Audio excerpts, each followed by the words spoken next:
তো এই কারণে এখন অবস্থাটা এমন হয়েছে, ক্লাস বাসার থেকে কিন্তু কাজগুলো আবার ঠিকই ক্যাম্পাসে গিয়ে করতে হয়। যাই হোক, তো লাস্ট ক্লাসে সম্ভবত আমরা কার্বন ফাইবার শেষ করে ফেলছিলাম। তো সেই হিসেবে আর কি একটা চ্যাপ্টার আর বাকি আছে, তো আজকেই আমাদের মোটামুটি সিলেবাস এ পার্টের জন্য শেষ হয়ে যাবে। আর বাকি থাকবে বি পার্ট, যেটা হচ্ছে স্যার পড়াবেন। তো এই কারণেই আজকের ক্লাসটা টাইম না থাকা সাপেক্ষেও নেওয়া, যাতে করে শেষ করে ফেলতে পারি। আর পরবর্তী ক্লাসগুলো আর কি স্যার তো আবার উইকলি একসাথে চালায়, মানে হচ্ছে অন্যান্য ব্যাচগুলো, অন্যান্য ডিপার্টমেন্টগুলো একসাথে চলে আর কি। তো এই কারণেই আর কি শেষ করে দেওয়া। বাকি ডিপার্টমেন্টগুলো শেষ হয়ে গেছে আর কি এই সপ্তাহে। তোমাদেরকেও ইনশাল্লাহ আজকে শেষ হয়ে যাবে। আচ্ছা, তো সময় যেহেতু কম, তো আজকে শুরু করে দেই আমরা। তোমাদের কি আবার 10টা থেকে ক্লাস আছে নাকি?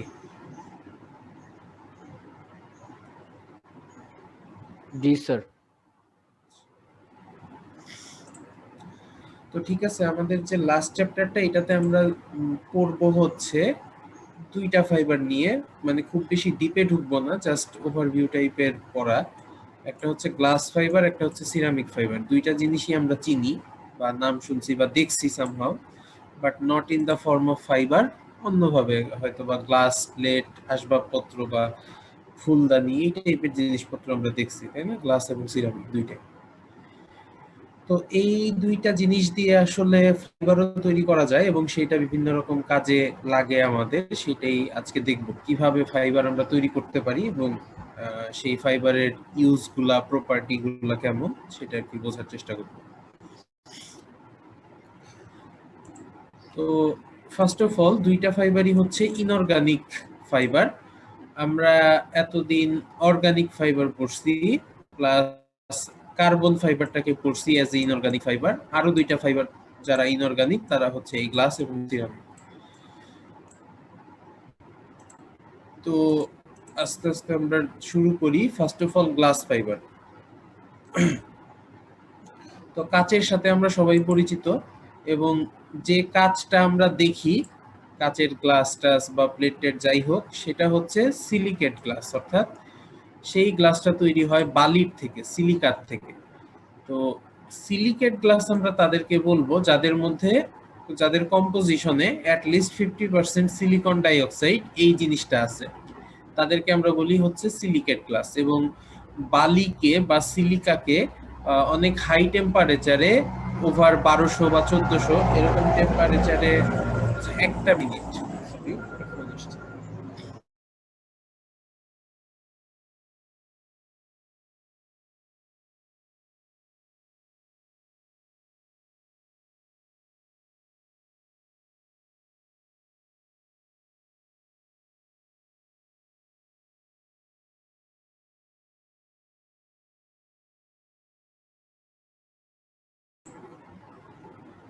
আচ্ছা, তো যেটা বলতেছিলাম, আমাদের অধিকাংশ গ্লাস ফাইবারই, মানে এখানে যেটা বলা হয়েছে 99% অফ দ্য গ্লাস ফাইবার আমরা এই সিলিকেট গ্লাসকে ইউজ করি। বাট আসলে গ্লাস অন্যান্য অনেক সোর্স থেকেও পাওয়া যেতে পারে, যেমন হচ্ছে ক্যালকোজেনাইট গ্লাস বা metallic glass, halide glass, phosphate glass, oxynitride glass. But এগুলা খুব বেশি পরিমাণে ইউজ নাই বা খুব বেশি পরিমাণে ইউজ হয় না। সো মানে ফাইবার হওয়ার জন্য যে ক্যারেক্টারিস্টিক্স গুলা লাগে, সেগুলা একমাত্র আমাদের সিলিকেট গ্লাসেই খুব ভালো মতো পাওয়া যায়। এবং এটা খুব বেশি পরিমাণে অ্যাভেলেবল থাকাতে আমরা এটাকেই আসলে গ্লাস ফাইবারে কনভার্ট করতে পারি। তো যদি আমরা মানে পরীক্ষার খাতায় বা যে কোনো জায়গায় যখন গ্লাস ফাইবার নিয়ে কোনো কিছু লিখবো, তখন আমাদের মাথায় রাখতে হবে যে আমরা অলওয়েজ সিলিকেট বা সিলিকা গ্লাস নিয়ে চিন্তা করতেছি। অর্থাৎ এই গ্লাসে অ্যাটলিস্ট 50% বা তার অধিক সিলিকন ডাইঅক্সাইড থাকবে। তো সিলিকন ডাইঅক্সাইড নরমালি টেট্রাহেড্রন ফর্মে থাকে। এখানে আমরা দেখতে পাচ্ছি সিলিকন ডাইঅক্সাইড, এটা হচ্ছে একটা মানে গ্লাসের ইউনিট, তো তার সাথে যখন আরেকটা সিলিকন ডাইঅক্সাইড এসে যুক্ত হয়, এই দুইটা অক্সিজেন পরের সিলিকনের সাথে যুক্ত হয়ে টেট্রাহাইড্রন গঠন করে। আবার সিমিলারলি এখানে আরো দুইটা অক্সিজেন আসবে সিলিকনের সাথে যুক্ত হওয়ার জন্য। তো এরকম একটা অর্ডার্ড স্ট্রাকচার আমরা গ্লাস ফাইবারের ক্ষেত্রে দেখতে পাই। তো গ্লাস ফাইবার গুলো দেখতে আসলে খুব বেশি মানে ইয়া করা যায় না, আলাদা করা যায় না নর্মাল ফাইবার গুলোর থেকে। দেখতে সাদাটে টাইপের, সাদা সাদা সাদা সুতা বা হচ্ছে ফিলামেন্ট বা হচ্ছে কাপড় বা sheet, short fibre, nano fibre, এই জিনিসগুলো আকারে আসলে ফাইবারটাকে ইউজ করা যায়। অর্থাৎ যখন বানাবো তখন এইটাকে আমরা একসাথে ফিলামেন্ট বানায় নিতে পারি, অথবা সুতা বানায় নিতে পারি ডিরেক্ট, অথবা কাপড় বানাইতে পারি, অথবা ন্যানো ফাইবার বানাইতে পারি, যেটা কম্পোজিটে ইউজ করতে পারবো আমরা রিইনফোর্সমেন্ট হিসেবে। এইরকম বিভিন্ন ফর্মে আসলে আমরা গ্লাস ফাইবারটাকে বানায় নিতে পারি অ্যাকর্ডিং টু আওয়ার মানে রিকোয়ারমেন্ট। তো এখানে আমরা কিছু বেসিক অ্যাপ্লিকেশন এরিয়া উল্লেখ করছি। আসলে গ্লাস ফাইবারটা বা গ্লাস হচ্ছে is a part of material science. তোমরা জানো গ্লাস একটা ম্যাটেরিয়াল, ইনঅর্গানিক ম্যাটেরিয়াল। তো ফাইবার হিসেবে এইটার যতটুকু ইউজ আছে ততটুকু আমরা এখানে ইনক্লুড করার চেষ্টা করছি। আসলে ফাইবার হিসেবে যতটুকু ইউজ তার থেকে গ্লাসের ইউজ অন্যদিকে বেশি। অ্যাজ এ ম্যাটেরিয়াল গ্লাসের ইউজ অনেক বেশি। সো অত ডিপে তো আর ঢোকা পসিবল না এখন, যেহেতু সিলেবাস অনেক বড় হয়ে যাবে। সো আমরা শুধুমাত্র অ্যাপ্লিকেশন গুলা ইনক্লুড করছি, টেক্সটাইল বেসড অ্যাপ্লিকেশন যেগুলো আছে, যেগুলো আমাদের জন্য দরকার। তো তার উপরে ডিপেন্ড করে বলা যায় গ্লাসের কয়েকটা অ্যাপ্লিকেশন খুব ইম্পর্টেন্ট। যেমন ফার্স্ট অফ অল সে হচ্ছে একটা ইনসুলেটিং ম্যাটেরিয়াল। গ্লাস দিয়ে তুমি যদি কোনো কিছু বানাও তার মধ্য দিয়ে হিট বা সাউন্ড এই জিনিসগুলো খুব বেশি প্রবেশ করতে পারে না। সো সে হচ্ছে হিট এবং সাউন্ডকে ইনসুলেট করে রাখে, আলাদা করে রাখে। এরপরে ফিল্ট্রেশন মেথডে ইউজ করা যায় গ্লাসকে, অর্থাৎ কোনো কিছু ফিল্টার করতে, ফ্লেক্সিবল কোনো কাপড় তৈরি করতে এগুলো তৈরি করা যায়। এরপর রিইনফোর্সমেন্ট হিসেবে ইউজ করা যায়। তো এই ইউজটা হচ্ছে আমাদের টেক্সটাইলের জন্য one of the most important, কারণ এই ইউজটা সবচাইতে বেশি as a reinforcement in a composite. আচ্ছা, তো কম্পোজিট সম্পর্কে কি কারো আইডিয়া আছে? What is composite?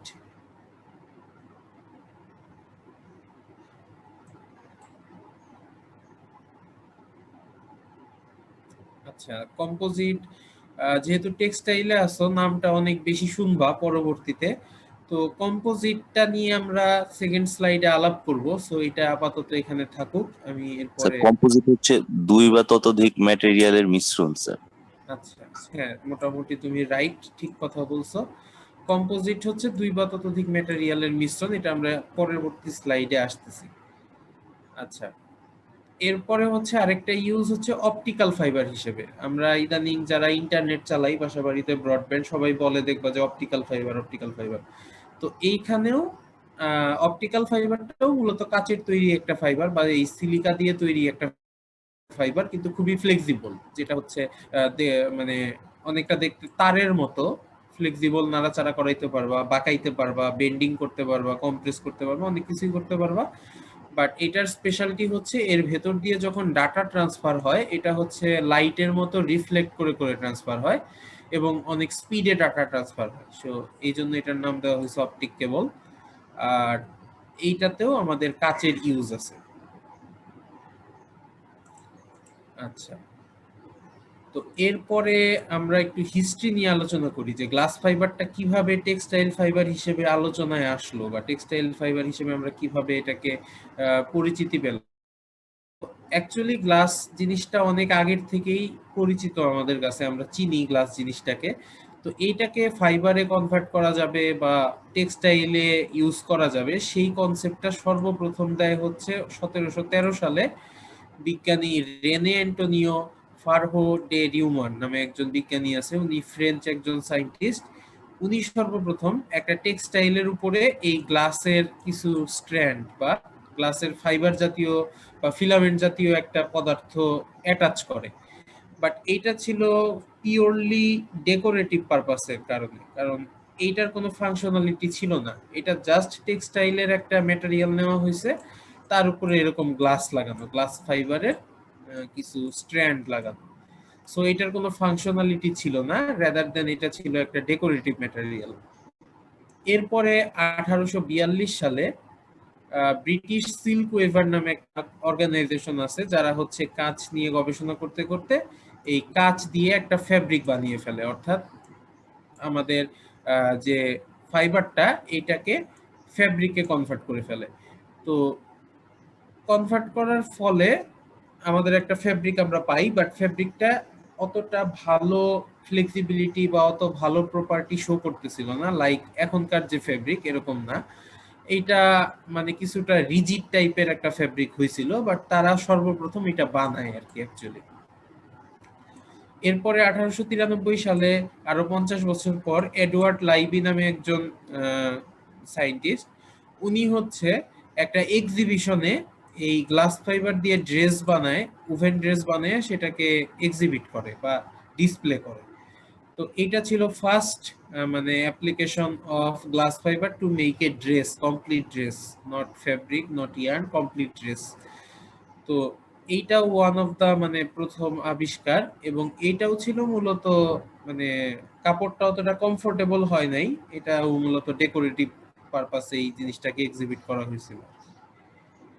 এরপরে 1930, প্রায় 35-37 বছর মানে গ্যাপ দেওয়ার পর, আমাদের ইউএসএ তে একটা অর্গানাইজেশন বা হচ্ছে যারা কাঁচ নিয়ে কাজ করে, অর্গানাইজেশনটার নাম হচ্ছে ওয়েন্স ইলিনয় গ্লাস কোম্পানি। তারা হচ্ছে কাচের বিভিন্ন জিনিসপত্র বানায়।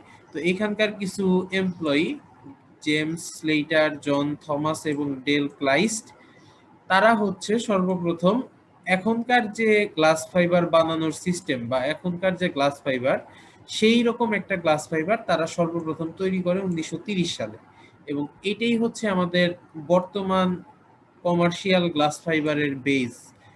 এই এই ম্যানুফ্যাকচারিং সিস্টেমেই আসলে আমরা এখন গ্লাস ফাইবার তৈরি করি, বা এই সিস্টেমটাই এখন ফলো করা হয় আর কি সর্বোচ্চ সব জায়গায়।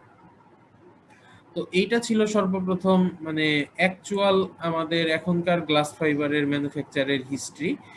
আর 1930-তে তারা আবিষ্কার করার পর 33 থেকে 37-এ তারা হচ্ছে সত্ত্ব বা প্যাটেন্টের জন্য অ্যাপ্লাই করে, অর্থাৎ তারা যে জিনিসটা বানাইছে এটা যেন আর কেউ কপি করতে না পারে, বা মানে কেউ মালিকানা, এই আইডিয়াটার মালিকানা ক্লেইম করতে না পারে, সেজন্য তারা এটার সত্যটা এস্টাবলিশ করে নেয় বা অ্যাপ্রুভাল করায় নেয় 1938 সালে, এবং তারপর থেকে আর কি কমার্শিয়াল লেভেলে গ্লাস ফাইবার তৈরি করা এবং এর ইউজ শুরু হয় আর কি মোটামুটি। তো এই ছিল হিস্ট্রি। এরপরে আস্তে আস্তে এটা কমার্শিয়াল হইতে থাকে এবং বর্তমান অবস্থা তোমরা জানো, গ্লাস ফাইবার ইউজ করা হয় বিভিন্ন জায়গায়। আচ্ছা, এরপরের স্লাইডে আমরা কম্পোজিট নিয়ে আলোচনা করতেছি, অর্থাৎ যেটা বললাম কম্পোজিট এন্ড রিইনফোর্সমেন্ট। আমাদের গ্লাস ফাইবার গুলো কিন্তু রিইনফোর্সমেন্ট হিসেবে অনেক বেশি ইউজ আছে, ইভেন কার্বন ন্যানো ফাইবার বা সামনে যে সিরামিক পরবো এগুলারও আসলে রিইনফোর্সমেন্ট হিসেবে ইউজ অনেক বেশি। তো কম্পোজিট বলতে যেটা বোঝায়, একজন অলরেডি বলে ফেলছে, টু অর মোর ম্যাটেরিয়ালস যাদের সেম মানে ডিফারেন্ট প্রপার্টি আছে তাদেরকে একত্রিত করা। তো কম্পোজিট বানানোর উদ্দেশ্য হচ্ছে দুইটা ম্যাটেরিয়াল আমি নিচ্ছি, দুই ধরনের ম্যাটেরিয়াল আমি নিচ্ছি, দুইটারই যে ভালো প্রপার্টি আছে, যেমন একটার স্ট্রেংথ বেটার হইতে পারে আর একটার ফ্লেক্সিবিলিটি বেটার হইতে পারে, এরকম দুইটা ভালো প্রপার্টিকে একসাথে এক্সপ্লয়েট করা, অর্থাৎ একসাথে ইউজ করা। সাপোজ আমি একটা পলিস্টার ফাইবার বানাবো। তো পলিস্টার ফাইবার বানানোর সিস্টেম আমরা সবাই দেখে আসছি। মেল্ট স্পিনিং এর মাধ্যমে পলিইথিলিন টেরেপথ্যালেটকে গলানো হয়, এটাকে স্পিনারেট দিয়ে শেপ দিয়ে পলিস্টার ফাইবার বানানো হয়। তো একটা নরমাল পলিস্টার ফাইবার এবং আরেকটা পলিস্টার ফাইবার যার ডাইমেনশন সেম, অর্থাৎ diameter same, length same, but এর মধ্যে আমি কি করলাম, কিছু গ্লাস ফাইবারকে ন্যানো পার্টিকেল আকারে মিশাইয়া দিলাম। অর্থাৎ যখন আমি স্পিনারেটের আগে যখন এটাকে আমি গলাইতেছি, মেল্টিং করতেছি, এই পজিশনে এসে আমি কিছু গ্লাস ফাইবার শর্ট বা ন্যানো ন্যানো ডাইমেনশনের কিছু গ্লাস ফাইবার এখানে দিয়ে মিক্স করে দিলাম। এরপরে যখন আমি ফাইবারটা বানাবো তার মধ্যে কিন্তু এরকম গ্লাস ফাইবার ভেতরে আহ, থেকে যাবে, তাই না? কিছু পরিমাণ গ্লাস ফাইবার ভেতরে থেকে যাবে এবং এর ফলে দেখা যাবে নর্মাল পলিস্টারের থেকে গ্লাস রিইনফোর্সড পলিস্টারের প্রপার্টিতে কিছু চেঞ্জ আসছে। নর্মালি এর স্ট্রেংথ একটু হলেও বেড়ে যাবে, ফ্লেক্সিবিলিটি একটু কমে যাবে, তো এই ধরনের কিছু চেঞ্জ আসবে। তো এইখানে আমি পলিস্টারটার একটা নাম আছে এবং গ্লাস ফাইবারটার একটা নাম আছে। পলিস্টারটাকে আমরা ডাকি হচ্ছে ম্যাট্রিক্স নামে, অর্থাৎ যার মধ্যে আমরা কম্পোজিটটা বানাচ্ছি, অর্থাৎ যেটা হচ্ছে আমাদের বেস ম্যাটেরিয়াল, সেটার নাম হচ্ছে ম্যাট্রিক্স অথবা বাইন্ডার, বাইন্ডারও বলে অনেক সময়। এটা জাস্ট জেনে রাখো।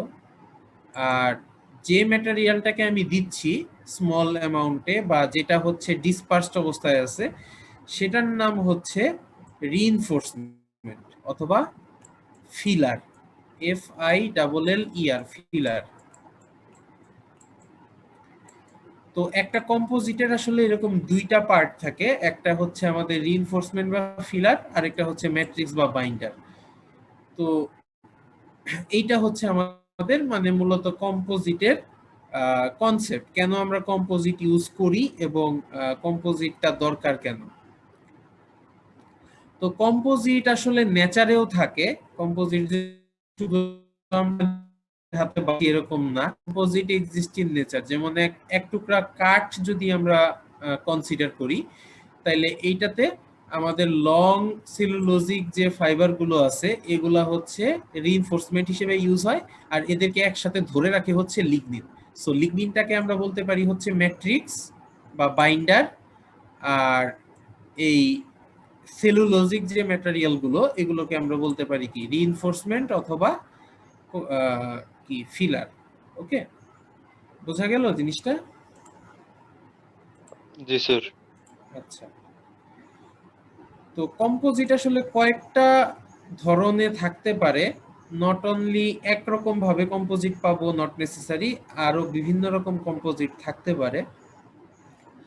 তো কম্পোজিটে আসলে ফিলারগুলা কিভাবে আছে তার উপরে ডিপেন্ড করে চারটা ক্লাসিফিকেশন এখানে করা যায়। একটাকে বলি আমরা পার্টিকেল রিইনফোর্সড, অর্থাৎ যেখানে তোমার ফিলারগুলো বা রিইনফোর্সমেন্টগুলো এরকম ছোট ছোট পার্টিকেল ফর্মে থাকে, তাদেরকে বলা হয় পার্টিকেল রিইনফোর্সড কম্পোজিট। আবার কোনো কোনো জায়গায় শর্ট ফাইবার রূপে থাকে, যেখানে আমরা একে বলতে পারি শর্ট ফাইবার রিইনফোর্সড কম্পোজিট। কোথাও কোথাও এরকম লং ফাইবার কন্টিনিউয়াস ফাইবার রূপে থাকে, বাইন্ডার দ্বারা একত্রিত করা থাকে, সেই ক্ষেত্রে আমরা তাকে বলতে পারি কন্টিনিউয়াস ফাইবার রিইনফোর্সড কম্পোজিট। আর ফাইনালি কিছু জায়গায় শীট আকারে থাকে, অর্থাৎ লেয়ার বাই লেয়ার থাকে, ফার্স্ট লেয়ারটা ম্যাট্রিক্সের, সেকেন্ড লেয়ারটা কম্পোজিট রিইনফোর্সমেন্ট, আবার ম্যাট্রিক্স, এরকম আর কি একটা একটা করে লেয়ার হিসেবে যখন থাকবে তখন তাকে আমরা বলবো হচ্ছে লেয়ার শীট ল্যামিনেটেড কম্পোজিট বা শীট রিইনফোর্সড কম্পোজিট। তো এই চার রকম ভাবে কম্পোজিট থাকতে পারে। তো এটা যেহেতু আমাদের ইয়ার বিষয় না, আর বেশি ভিতরে ঢুকলাম না, জাস্ট পরিচয় করায় দেওয়া। আচ্ছা, এখন আমরা আবার গ্লাসে ফিরে আসি। তো গ্লাস ফাইবারে আমরা আসলে কি কি থাকে সেটা আর কি এখানে দেখতে পাবো, এবং এর সাথে সাথে প্রপার্টির কি কি চেঞ্জ হয় সেটাও আমরা বুঝতে পারবো। তো গ্লাস ফাইবারটাকে কয়েকটা ক্লাসে ভাগ করা যায়, যেমন এগুলার এক একটা নাম আছে, যেমন হচ্ছে E glass, S glass, AR glass, ECR glass, C glass, D glass, S glass, N glass, T glass, এরকম বিভিন্ন নামের গ্লাস আছে। তো এই নামগুলা আসলে মানে পার্থক্যটা হচ্ছে কম্পোজিশনে, অর্থাৎ কোনটা কত পার্সেন্ট আছে, কোন ম্যাটেরিয়ালটা কত পার্সেন্টে আছে সেটার উপরে ডিপেন্ড করে ক্লাস ফাইবারের বিভিন্ন রকম ক্লাসিফিকেশন আছে। তো এখানকার মধ্যে সবচাইতে জনপ্রিয় হচ্ছে ই গ্লাসটা, যেটা হচ্ছে সবচাইতে বেশি ইউজ করা হয়। আর ই গ্লাস নামকরণের পেছনের রিজন হচ্ছে এটাকে সর্বপ্রথম বানানো হয়েছিল ইলেকট্রনিক ইউজের জন্য, ইলেকট্রিক্যাল ফিল্ডে এটার ইউজ করার জন্য বানানো হয়েছিল, সেই থেকে নামটা হয়েছে আসলে ই গ্লাস। এরকম এস গ্লাসেরও একটা হিস্ট্রি আছে। এয়ার গ্লাস হচ্ছে নরমালি অ্যালকালি রেজিস্ট্যান্ট গ্লাস, অ্যালকালিকে রেজিস্ট করতে পারে এরকম একটা মানে উদ্দেশ্য নিয়ে গ্লাসটা বানানো হয়েছিল, তো সেখান থেকে নাম হয়েছে এয়ার গ্লাস। তো এইগুলাতে যেটা হয়েছে, আমাদের সিলিকনের পরিমাণ দেখতে পাচ্ছ যে সবই 50%-এর উপরে, যেটা আমরা বলছি সিলিকেট গ্লাস হইতে হইলে 50%-এর উপরে হইতে হয়। আর বাকি জিনিসগুলা ডিফারেন্ট ফরমেশন, ডিফারেন্ট কম্পোজিশনে আছে। Titanium, zirconium, aluminium, boron, magnesium, calcium, sodium, এক একটা এক এক ফর্মুলায় আছে। এবং এই ডিফারেন্ট কম্পোজিশনের কারণে এর প্রপার্টিরও ডিফারেন্স আসছে। তোমরা দেখতে পাচ্ছ এখানে যে মডুলাস তিনটার সেম না, স্ট্রেংথ সেম না, তারপরে ডেনসিটি সেম না, সবই ডিফারেন্ট হয়ে গেছে because of this difference in composition. তো এটা হচ্ছে আমাদের এই ক্লাসিফিকেশন করার মেইন বেসিস, যে কম্পোজিশনের উপরে বেস করে গ্লাসকে বিভিন্ন ইয়াতে ভাগ করা যায়, ক্লাসিফাই করা যায় এবং তাদের প্রপার্টি গুলো ডিফারেন্ট হয়। আচ্ছা, এখন একটা কোশ্চেন আছে, সেটা হচ্ছে যে আমরা বলতেছি যে 50%-এর উপরে সিলিকা থাকলে গ্লাস, বাট কোথাও দেখতেছি না যে 100% সিলিকা আছে, তাই না? তো এইটা কেন? Why there is no glass fiber with 100% silica? 100% silica থাকলে কি হইতো? বাকি ম্যাটেরিয়াল গুলো যদি না রাখতাম তাহলে কি সমস্যাটা হইতো সেটা আমরা একটু বোঝার চেষ্টা করি। ডাক্টালিটি কম হইতো, ভাঙা যেত। ডাক্টিলিটি স্যার, কম হইতো, ভঙ্গুর হইতো স্যার। রাইট। তো এইটা আমাদের প্রকৃতি দেখাইয়া দিছে যে আসলে 100% সিলিকা থাকলে কি হইতো। আমরা একটা মিনারেল পাই যার নাম হচ্ছে কোয়ার্টজ। কোয়ার্টজ মিনারেলটা ন্যাচারালি পাওয়া যায় এবং এইটা মানে অ্যানালাইসিস করে দেখা গেছে যে এটাতে 99% অর মোর বা এর থেকে বেশি সিলিকন ডাইঅক্সাইড আছে। তো এই ম্যাটেরিয়ালটা হচ্ছে খুবই রিজিড, খুবই শক্ত একটা ম্যাটেরিয়াল। এটাকে ফাইবার হিসেবে ইউজ করা ইম্পসিবল, মানে ফাইবারের জন্য যে ফ্লেক্সিবিলিটি দরকার তার ধারের কাছে এটা নেই। সো এইটা আমরা বুঝতে পারতেছি যে 100% সিলিকন যদি আমরা ইউজ করি তাহলে আসলে ম্যাটেরিয়ালটা বা ফাইবারটাও আমাদের আলটিমেটলি এরকম কোয়ার্টসের মতো শেপে চলে আসবে। সো এইটা মানে মোটামুটি ইম্পসিবল। তো এখন যেটা করা হয়, এই কারণেই আমরা 100% সিলিকা কখনো ইউজ করি না, এর সাথে অন্যান্য ম্যাটেরিয়াল ইউজ করে থাকি। তো ম্যানুফ্যাকচারিং এর ক্ষেত্রে যেটা করা হয় আমাদের গ্লাসকে, এটা অনেকটাই হচ্ছে আমাদের মেল্ট স্পিনিং এর সাথে মিল আছে বা মেল্ট স্পিনিং এর মতো। অর্থাৎ সিলিকা বা ওই সব ম্যাটেরিয়াল গুলোকে একসাথে নেওয়া হয়, নিয়ে এটাকে হাই টেম্পারেচারে তাপ দেওয়া হয়। টেম্পারেচারটা যে এরকম 1720 ডিগ্রি বা তার থেকে বেশি এরকম টেম্পারেচারে সে হচ্ছে মেল্ট করে আর কি। সিলিকন ডাইঅক্সাইড, সিলিকা স্যান্ড যেটা, সেটাকে নিয়ে এটাকে মেল্ট করানো হয়। তো এই মোল্টেন অবস্থায় এইটাকে আমরা টেনে লম্বা বানাই, অনেকটা চুইংগামের মতো টেনে লম্বা বানাই। বাট এখানে আমি যে বলতেছি এটা মেল্ট করি, বাট আসলে এটা মেল্ট করি না, আমরা 1700 পর্যন্ত উঠাই না, আর একটু কম টেম্পারেচার রাখি যাতে করে এটা পুরোপুরি লিকুইডিশ অবস্থায় না চলে যায়। তো এইটাকে আমরা যেটা করি সেটার নাম হচ্ছে সফেনিং। এটাকে সফট বানাই, নট পুরোপুরি মেল্ট করা, এটাকে আমরা সফট বানাই। তো সফট বানানোর পর এইটা ডিফর্ম হওয়ার মতো একটা শেপে চলে আসে, তখন আমরা একে ওই যে ড্রয়িং এর মতো করে টান দিয়ে লম্বা বানায় ফাইবারের শেপে নিয়ে আসি। তো এটা আমরা আর একটু পরে দেখব।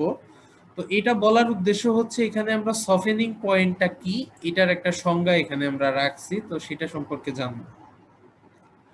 তো সফেনিং পয়েন্ট এখানে বলা হয়েছে এমন একটা টেম্পারেচারকে, যে টেম্পারেচারে একটা ম্যাটেরিয়াল যার ডায়ামিটার হচ্ছে 0.55 মিলিমিটার থেকে শুরু করে 0.77 মিলিমিটার এবং যার লেন্থ হচ্ছে 235 মিলিমিটার, এরকম শেপের একটা জিনিসকে যে টেম্পারেচারে ভার্টিক্যালি সাসপেন্ড করে দিলে বা নর্মালি ঝুলাইয়া দিলে আর কি, খুব সব মানে সিম্পলি বলতে গেলে, ঝুলায়া দিলে সে যদি নিজের ভরে, মানে আমরা কোন রকম ফোর্স ক্রিয়েট করব না, সে যদি নিজের ভরে 1 মিলিমিটার/মিনিট বেগে ইলংগেট হইতে থাকে বা লম্বা হইতে থাকে, সেই টেম্পারেচারটাকে আমরা বলতে পারি ওই ম্যাটেরিয়ালের জন্য সফেনিং পয়েন্ট। তাইলে এইখানে আমাদের গ্লাসের জন্য সফেনিং পয়েন্টটা অবশ্যই মেল্টিং পয়েন্টের থেকে একটু হলেও কম হবে। সো সেই পয়েন্টটা নিয়ে আমরা এখানে কাজ করব।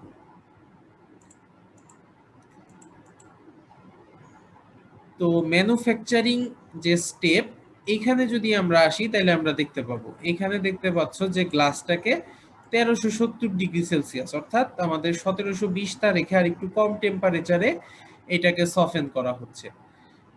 তো এইখানে আমাদের মেইন প্রসেসটা খুবই হচ্ছে সিম্পল, মানে খুব বেশি ইয়া নাই, জটিলতা নাই। প্রথম ধাপটা হচ্ছে ব্যাচিং করা। ব্যাচিং মানে কি, সব র ম্যাটেরিয়াল তো আমরা দেখলাম তাই না, ওই সিলিকন থাকতে পারে, ক্যালসিয়াম থাকতে পারে, ম্যাগনেসিয়াম থাকতে পারে, জিরকোনিয়াম থাকতে পারে, অ্যালুমিনিয়াম থাকতে পারে। এরকম প্রতিটা ম্যাটেরিয়াল আলাদা আলাদা ভাবে এক একটা স্টোরেজ ট্যাঙ্কের থেকে একটা জায়গায় নিয়ে মিক্সিং করা হয়, এটাকে বলি আমরা ব্যাচিং। তো ফার্স্ট স্টেপ হচ্ছে ব্যাচিং, সেকেন্ড স্টেপ হচ্ছে মেল্টিং, যেটাকে স্যার ব্যাচিংটা আরেকবার একটু। আচ্ছা, ব্যাচিং ব্যাচিং হচ্ছে একটা ব্যাচ তৈরি করা। ব্যাচ বলতে আমরা বোঝাই র মেটেরিয়ালটাকে বানায় নেওয়া। সাপোজ আমরা যে আগের স্লাইডে কম্পোজিশন দেখলাম, অর্থাৎ এখানে সিলিকন, যেমন ই গ্লাস ধরো আমরা বানাবো, সো এখানে সিলিকন লাগবে আমার, তারপরে কি অ্যালুমিনিয়াম লাগবে, বোরন লাগবে, ম্যাগনেসিয়াম লাগবে, ক্যালসিয়াম লাগবে, তাই না? তো এই সবগুলা জিনিসকে তো আর আমরা একত্রে পাবো না একসাথে, তাই না? বা পাইলেও এটার কম্পোজিশন আমরা কিভাবে মিলাবো, যে প্রকৃতিতে আছে বাট এটার কম্পোজিশন ওইটা 54, এটা 9, এটা 18, এরকম তো আর নাই। সো এইগুলাকে আলাদা আলাদা ভাবে কালেক্ট করা হয় বিভিন্ন রকম স্টোরেজ ট্যাঙ্কে। ধরো 4-5টা স্টোরেজ ট্যাঙ্ক আছে, সেখানে আলাদা আলাদা কালেক্ট করা হয়। এরপর একটা জায়গায় নিয়ে তাদেরকে মিক্স আপ করা হয় অ্যাকর্ডিং টু দা কম্পোজিশন। ধরো সিলিকন 54% দরকার, আমরা 54% দিলাম। বোরন দরকার 9%, আমরা 9% দিলাম। এরকম যেটা যে পরিমাণে দরকার সেটাকে একসাথে মিক্স করা হয়, এবং এই মিক্স জিনিসটাকেই বলা হয় হচ্ছে ব্যাচিং। ওকে, জি স্যার, বুঝতে পারছি। এরপর এই সবগুলাকে একসাথে নিয়ে এই সফেনিং বা মেল্টিং যেটা আমরা বলতেছি ওই এর আগের ইয়াতে, সেই জিনিসটা করা হয়, অর্থাৎ হাই টেম্পারেচার একে হিট দেওয়া হয়। হিট দিলে সে হচ্ছে মোটামুটি একটা ওই যে সফেনিং স্টেজে চলে যায়, এবং চলে যাওয়ার পর এটাকে আর একটু কম টেম্পারেচারে রিফাইন করা হয়। রিফাইন করা হয় কিভাবে, এর ভেতরে যদি মানে অন্য কোনো ম্যাটেরিয়াল থাকে বা কোনো ওয়েস্ট জাতীয় পদার্থ থাকে, এগুলাকে আলাদা করা হয়। সো এই যে এখানে একটা ব্যারিয়ার দেখতে পাচ্ছ, তো এই কাজগুলো আসলে এখানে করা হয়। এরপরে এইটাকে আরেকটা জায়গায় নিয়ে যাওয়া হয় যার নাম হচ্ছে ফোর হার্ট। ফোর হার্টটা দেখতে কেমন এটা আমরা একটু পরে দেখব।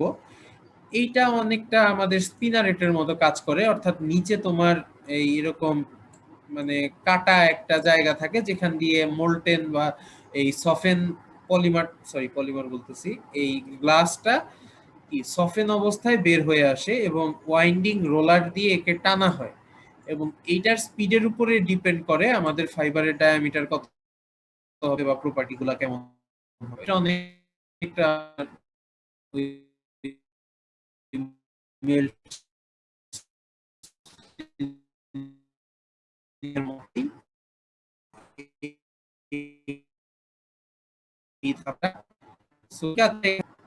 তো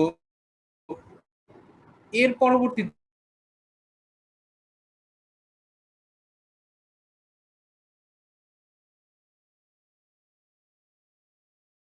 যাইতে পারে। তো এই ধরনের